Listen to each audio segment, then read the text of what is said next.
HDFS. HDFS hace parte del ecosistema de Hadoop y es el componente fundamental que nos permite almacenar masivamente los datos en un clúster de Hadoop para procesar analítica de Big Data. HDFS entonces representa en el ciclo de vida el almacenamiento. O sea, vamos a crear grandes repositorios, uno de ellos va a ser HDFS, sin embargo existen otros después que llega la ingesta de datos y luego pasará al tema del procesamiento. ¿De dónde surge HDFS? HDFS tomó como base el trabajo de Google, del sistema de archivos de Google File System. Es un trabajo que liberó Google y que inspiró a los desarrolladores de HDFS a implementar una versión libre bajo la licencia Apache y que permite construir sistemas de archivos distribuidos a gran escala.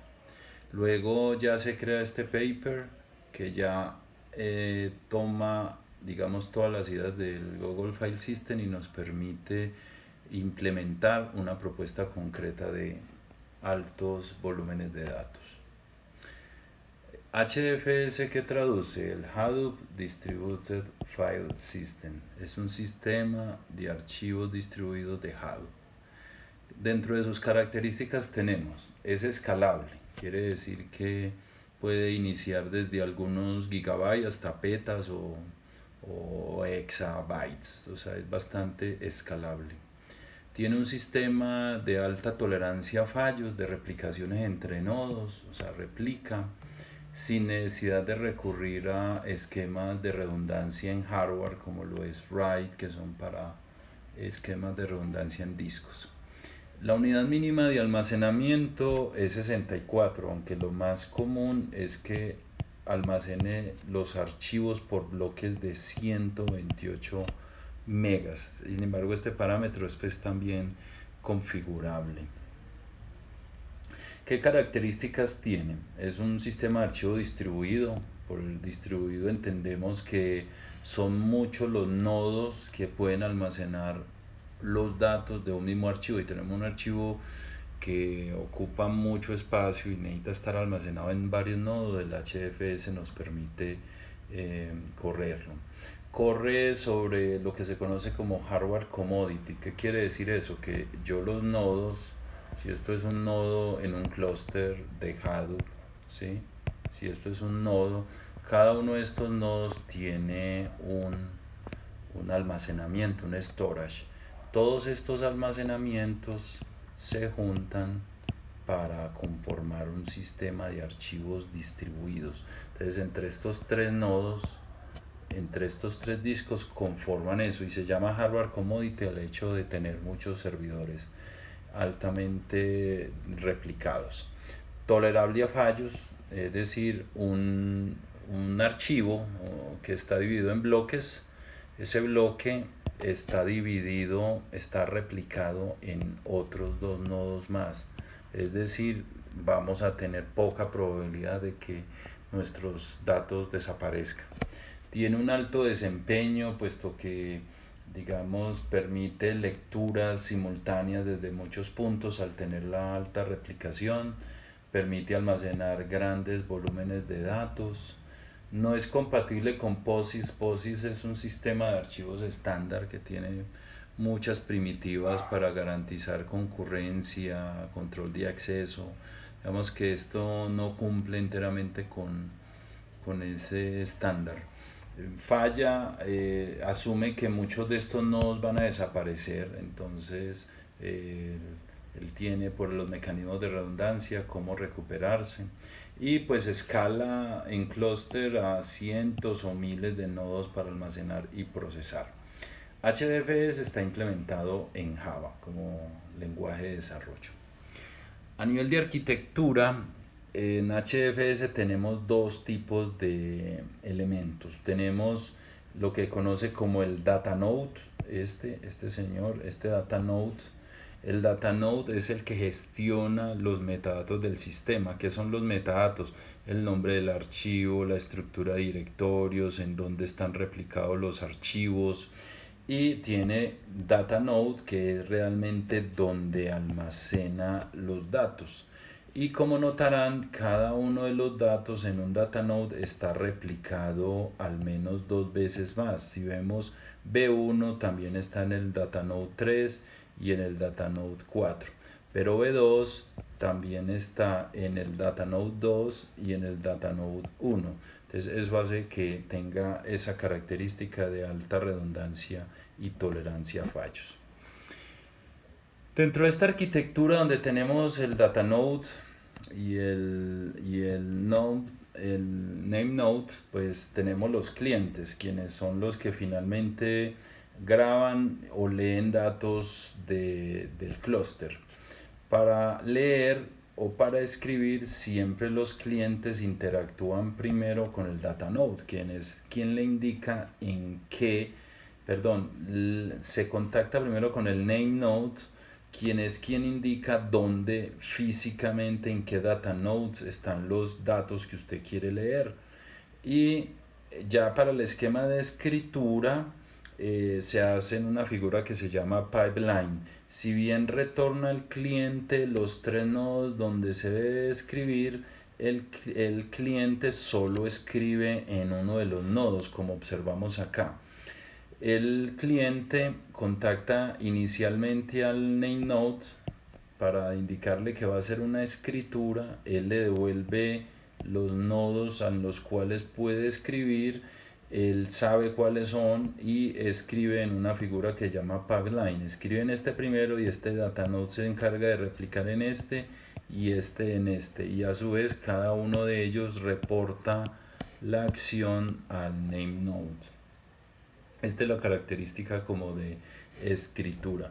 Para la lectura, pues el name node retorna la lista de nodos donde se encuentran los bloques y el cliente es libre de escoger. ¿Bajo qué métrica se escoge? El de más cercano. O sea, el más cercano a él lo va a tomar como referencia. Entonces tenemos los name nodes que almacenan la estructura de directorios, tenemos los data nodes que son quienes lo almacenan per se los datos. Normalmente por un clúster existe uno o dos name nodes, uno que se conoce como primario y el otro como secundario, con 2 es suficiente. Y estas son algunas de las funciones que tiene el name node.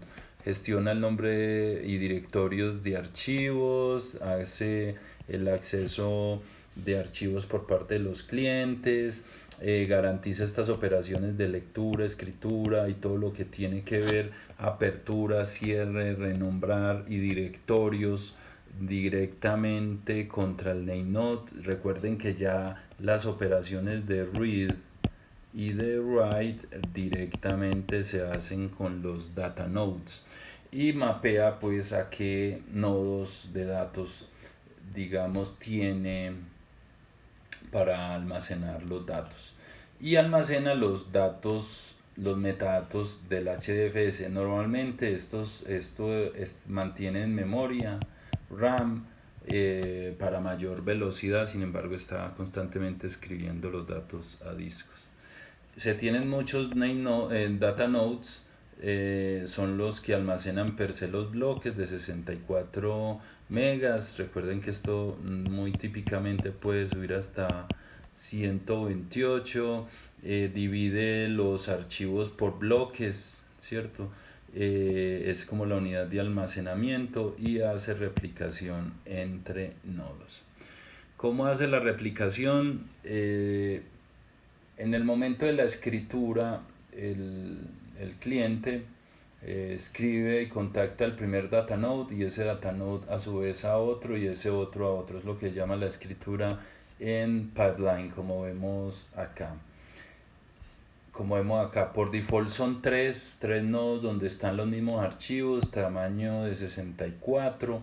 Y una característica muy importante de los sistemas HDFS es que son warm, quiere decir escribir una sola vez, write once, read many. O sea, son sistemas que están diseñados para escribir una vez y leer muchas, son propios de los datos de analítica. Hay un sistema de gestión entre NameNode y DataNodes. Ellos están a toda hora ejecutando un protocolo para detectar que un DataNode no salga. Es lo que llama un protocolo Heartbeat. Es lo que nos permite, digamos, monitorear desde el parte del NameNode todos los DataNodes. Bueno, este es el esquema de replicación. Recuerden que todo bloque debe estar replicado en al menos dos nodos más. Tenemos el bloque 1, está en este datanode, el bloque 2, y dónde estará el otro de tamaño 1. O tenemos el datanode, el bloque 2, bloque 2, bloque 2 están en estos tres, y así cada uno de los bloques se van replicando en distinto. En este caso, muy seguramente el bloque 1 pues podría estar también en otro nodo del clúster. ¿Dónde se ubican esas réplicas? Bueno, hay un esquema que en Hadoop y en HF se conoce como conciencia del rack, es decir, él utiliza el siguiente mecanismo para localizar las réplicas. Un nodo almacena un bloque, está en un data node, ¿cierto? El bloque 1. Otro bloque lo almacena en otro nodo del mismo rack, o sea, está el mismo bloque. Y el tercer bloque lo almacena en otro rack, o sea, distinto. ¿Por qué? Porque también hay probabilidad de que se dañe un rack completo. O sea, si aquí tengo el nodo 1, el nodo 2, nodo N, y yo tengo varios racks de nodos, ¿cierto? Este es el nodo 20, el nodo 21, etcétera. Puede ser que se vaya la energía de un nodo, de un rack completo. Entonces es muy arriesgado poner las tres copias dentro del mismo rack. Por ello se opta a que haya otro rack siempre donde se pueda replicar los datos también, además de que sea. ¿Cómo se ingestan los datos? O sea, recuerden que tenemos las fuentes de datos y acá tenemos el almacenamiento en HDFS. ¿Cómo llegan los datos de aquí a acá? Este es lo que se llama el proceso de ingesta o de collect, también se le conoce. ¿Cómo podemos llevar datos al HDFS por Shell o por CLI? Una forma interactiva, lo vamos a ver en el laboratorio. Si tengo una base de datos relacional, puedo también copiar los datos a través de este protocolo Scoop, o si son fuentes en streaming del tipo Kafka, puedo tener estos tipos de mecanismos para enviar datos a HDFS. Digamos que esto representa pues todo un clúster, todo este sistema de archivo es todo un clúster, y hay muchas maneras de llevar datos a ser almacenados para posteriormente ser analizados a través de unos procesos de analítica que veremos luego. Entonces son muchas las maneras. Nosotros principalmente vamos a ver a través de Shell y a través de base de datos el mecanismo de ingesta de datos a HDFS.